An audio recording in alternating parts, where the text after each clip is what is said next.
আসসালামু আলাইকুম। অষ্টম শ্রেণীর গণিত ক্লাসে তোমাদের সবাইকে স্বাগতম। আমরা করতেছিলাম তোমাদের বইয়ের অনুশীলনী ৩ পরিমাপ। আজকে আমরা দেখাবো এই পরিমাপের কতগুলা এমসিকিউ, যেগুলো তোমরা খুব সহজে শুধুমাত্র ক্যালকুলেটর ব্যবহার কিভাবে সমাধান করবা। দেখো, ১ নম্বর এমসিকিউটা দেখো। এখানে আমাদের বলছে কি গ্রিক ভাষায় ডাক কি? এটা জাস্ট আমরা মুখস্থ রাখবো। এটা একটা জ্ঞানমূলক ভিত্তিক। গ্রিক ভাষায় ডাক অর্থ হচ্ছে ১০ গুণ। ঠিক আছে? গ্রিক ভাষায় ডাকা অর্থ কত? ১০ গুণ। মুখস্থ করে রাখবা। এরপরটা দেখো, একটা আয়তকার ক্ষেত্রের ক্ষেত্রফল হচ্ছে কত? ১০ হেক্টর। এর এওরে প্রকাশিত মান কত? অর্থাৎ এখানে আমাদের ক্ষেত্রফল দেওয়া আছে। ক্ষেত্রফলকে আমাদের এওরে প্রকাশ করতে হবে। তো এজন্য তোমাদের একটা মান মুখস্থ রাখতে হবে। তোমাদের মানটা হচ্ছে ১ হেক্টর সমান ১০০ এওর। ঠিক আছে? ১ হেক্টরে কত হয়? ১০০ এওর। এই জিনিসটা তোমরা মুখস্থ রাখবা। তাহলে ১ হেক্টরে যদি ১০০ এওর হয়, তাহলে ১০ হেক্টরে কত হবে? ক্যালকুলেটর করো। ১০ হেক্টরে হবে ১০০ গুণ ১০। কত হইছে? ১০০০ এওর। তাহলে এটা আমাদের উত্তর হচ্ছে কত? ১০০০ এওর। ঠিক আছে? এখন এর পরেরটা দেখো। পানিপূর্ণ একটা চৌবাচ্চার দৈর্ঘ্য ৩ মিটার, প্রস্থ ২ মিটার এবং উচ্চতা ১ মিটার। এটা আমাদের উদ্দীপকে দেওয়া আছে। এখন এখান থেকে আমাদের ৩ টা অপশন দিছে। আমাদের খুঁজে বের করতে হবে এই ৩ টা অপশনের মধ্যে কোনটা সঠিক বা কোনটা ভুল। প্রথম আমাদের বলছে কি চৌবাচ্চার আয়তন ৬ ঘনমিটার। দেখো, চৌবাচ্চার আয়তন নির্ণয় করার সূত্র তোমরা জানো। দৈর্ঘ্য গুণ প্রস্থ গুণ উচ্চতা। এখানে দৈর্ঘ্য বলছে কত? ৩, প্রস্থ হচ্ছে কত? ২ এবং উচ্চতা হচ্ছে কত? ১। গুণ দাও, ৩ দুগুণে ৬, ৬ কে ৬। তাইলে ৬ ঘনমিটার। এটা ঠিক আছে। ঠিক আছে? আমাদের ১ নম্বরটা অপশনটা সঠিক। এরপর ২ নম্বর অপশনে কি বলছে দেখো, চৌবাচ্চার ফানের ওজন হচ্ছে ৬ কিলোগ্রাম। দেখো, এটা তোমরা ভুল বলতে পারো। কারণ কি? দেখো, পানি কখনো কিন্তু কিলোগ্রামে মাপা হয় না। ঠিক আছে? পানি মাপা হয় ঘনমিটারে নাইলে লিটারে। তো পানিকে তোমরা কিন্তু আমরা কিলোগ্রামে পরিমাপ করতে পারবো না। তাহলে এটা আমাদের ভুল। এটা হবে না। এখন এটা দেখো সঠিক কিনা। পানি ভর্তি চৌবাচ্চায় পানির আয়তন হচ্ছে ৬০০০ লিটার। অর্থাৎ ৬ ঘনমিটার আয়তন তো এটা আমরা পাইছি। এখন এটা লিটারে নিয়ে গেলে কত হবে? এজন্য তোমাদের আবার আরেকটা জিনিস মাথায় রাখতে হবে। ১ ঘনমিটার সমান ১০০০ লিটার। ঠিক আছে? এটা তোমরা মুখস্থ রাখবা। ১ ঘনমিটার সমান হচ্ছে কত? ১০০০ লিটার। তাহলে আমাদের আয়তন কত ছিল? ৬ ঘনমিটার। তাহলে ৬ ঘনমিটার সমান কত হবে? ১০০০ গুণ ৬ মানে ৬০০০ লিটার। ঠিক আছে? তাহলে এই অপশনটাও আমাদের সঠিক। অর্থাৎ আমাদের উত্তর হচ্ছে ১ আর ৩। তো ১ আর ৩ এখানে কতর মধ্যে আছে দেখো, খ নাম্বারের মধ্যে ১ আর ৩। এটা হচ্ছে আমাদের উত্তর। এরপর ৪ আর ৫ নম্বর এমসিকিউ যদি আমরা দেখি, এখানে আমাদের বলছে কি একটি আয়তাকার বাগানের ক্ষেত্রফল ৪০০ বর্গমিটার এবং প্রস্থ ১৬ মিটার। আমাদের বলছে বাগানের পরিসীমা কত? তো তোমরা তো জানো পরিসীমা নির্ণয়ের সূত্র কি? পরিসীমা নির্ণয়ের সূত্র হচ্ছে 2 ইনটু দৈর্ঘ্য যোগ প্রস্থ। ঠিক আছে? দৈর্ঘ্য যোগ প্রস্থ। তো আমাদের দৈর্ঘ্য এবং প্রস্থ বের করতে হবে। তো প্রস্থ দেওয়া আছে কত? ১৬ আর ক্ষেত্রফল দেওয়া আছে কত? ৪০০। এখন দেখো, এই ৪০০ কে যদি ১৬ দিয়ে যদি ভাগ দাও, প্রস্থ দিয়ে ভাগ দাও, তাহলে কি পেয়ে যাবা? দৈর্ঘ্য পেয়ে যাবা। তাহলে আমরা আগে দৈর্ঘ্যটা বের করি। ৪০০ ভাগ কত? ১৬। দৈর্ঘ্য কত পাইছি আমরা? ২৫। অর্থাৎ দৈর্ঘ্য হচ্ছে ২৫ এবং প্রস্থ হচ্ছে ১৬ মিটার। এখন আমরা পরিসীমা কিভাবে বের করব? পরিসীমার সূত্র হচ্ছে ২ গুণ দৈর্ঘ্য যোগ প্রস্থ। তাহলে প্রথমে আমরা দৈর্ঘ্য আর প্রস্থ যোগ করি। ২৫ যোগ ১৬ কত আসে? ৪১। ৪১ কে এখন কি করতে হবে? ২ দিয়ে গুণ দিতে হবে। গুণ কত? ২। কত আছে? ৮২। ঠিক আছে? তাহলে আমাদের এটার উত্তর হচ্ছে কত? ৮২।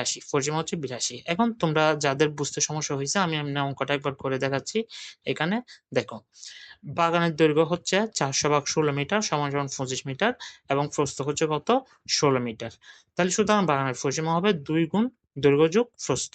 অর্থাৎ এই ২ টা যোগ দিয়ে ২ দিয়ে গুণ দিবা, অর্থাৎ ৮২ চলে আসবে। ওকে?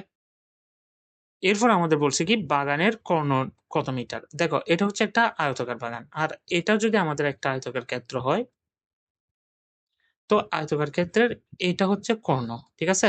এই কর্ণটা আমাদের বের করতে হবে। দেখো, কর্ণ বের করে একটা সূত্র তোমাদের মনে রাখবো। কর্ণ বের করার সূত্র হচ্ছে √ দৈর্ঘ্য স্কয়ার যোগ প্রস্থ স্কয়ার। ঠিক আছে? এটা মাথায় রাখবা। দৈর্ঘ্যকে আমরা a ধরলাম আর প্রস্থকে আমরা b ধরলাম। তো কর্ণ যদি বের করো, সবসময় সূত্রটা ইউজ করবা √ দৈর্ঘ্য স্কয়ার প্লাস প্রস্থ স্কয়ার। এখন দেখো, আমাদের প্রস্থ হচ্ছে ১৬ আর দৈর্ঘ্য ছিল কত? ২৫। তাহলে প্রথম আমরা কি করব? এই দুটোটাকে স্কয়ার করব। দুটোটাকে স্কয়ার করে যোগ করে রুট করে দিব। আমাদের উত্তর চলে আসবে। দেখো আমাদের দৈর্ঘ্য হচ্ছে 25 এবং প্রস্থ হচ্ছে 16। তো এই দুটার প্রথম আমরা কি বের করি, এই দুটার ফার্স্ট আমরা বর্গ বের করি। ঠিক আছে, তো প্রথমে লেখো 25 স্কয়ার। 25 স্কয়ার মান হচ্ছে কত, 625। তো 25 কে স্কয়ার করে আমরা কত পাইছি, 625। এটা আমরা এখানে নোট করলাম। তারপর এখন দেখো 16 কে স্কয়ার করে আমরা 16 স্কয়ার, 16 স্কয়ার করে আমরা কত পাইছি, 256। তো 256 সাথে আমরা এখন কত যোগ করব, 625 যোগ করব। তো 256 যোগ 625 ইকুয়াল দিলে কত হয়, 881। তো 881 কে রুট করো, তোমাদের কত আসতেছে, 29.68। তো 29.68 এটা হচ্ছে আমাদের উত্তর। এবং এটা কত নম্বর অপশন আছে দেখো, 29.68 আছে আমাদের 1 নম্বর অপশনে, তাহলে এটা হচ্ছে আমাদের উত্তর। যারা ক্যালকুলেটর দিয়ে বুঝতে পারো না তাদের জন্য আমি অঙ্কটা একবার করে দেখাচ্ছি। দেখো, রুট ওভার, এখানে সূত্র হচ্ছে কর্ণ নির্ণয় সূত্র হচ্ছে রুট ওভার দৈর্ঘ্য স্কয়ার যোগ প্রস্থ স্কয়ার, এটা মাথায় রাখবা। তাহলে আমাদের দৈর্ঘ্য হচ্ছে 25 স্কয়ার যোগ প্রস্থ হচ্ছে কত, 16 স্কয়ার। 25 কে স্কয়ার করলে হচ্ছে কত, 625 যোগ 16 কে স্কয়ার করলে 256।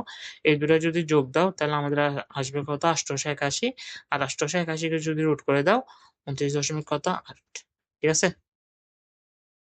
এখানে তোমাদের 1 আর 2 আরো 2টা নৈর্ব্যক্তিক টাইপ প্রশ্ন আসছে, এগুলো সহ করে দিই।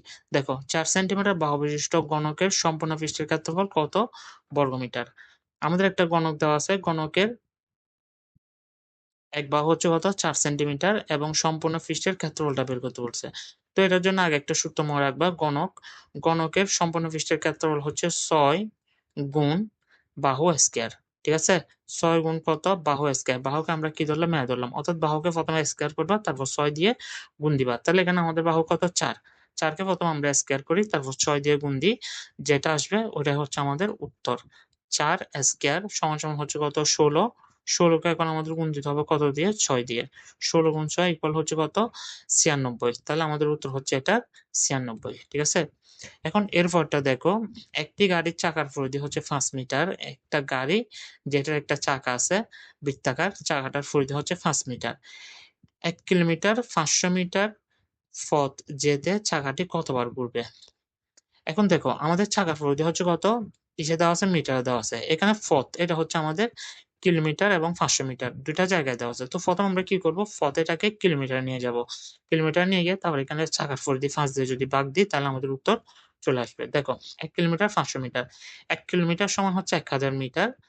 তো 1 কিলোমিটার সমান 1000 মিটার, আর এদিকে এক্সট্রা আছে কত, 500 মিটার। তো 1000 আর 500 মিটার যোগ করো, তাহলে আসতেছে কত, 1500। ঠিক আছে, এখন 1500 কে তোমরা কি করবা, পরিধি 5 দিয়ে ভাগ দিবা, উত্তর চলে আসবে। দেখো, 1500 ভাগ 5 কত, 300। তাহলে আমাদের চাকাটা কতবার ঘুরবে, আমাদের চাকাটা ঘুরবে 300 বার। এটা হচ্ছে আমাদের উত্তর। ঠিক আছে।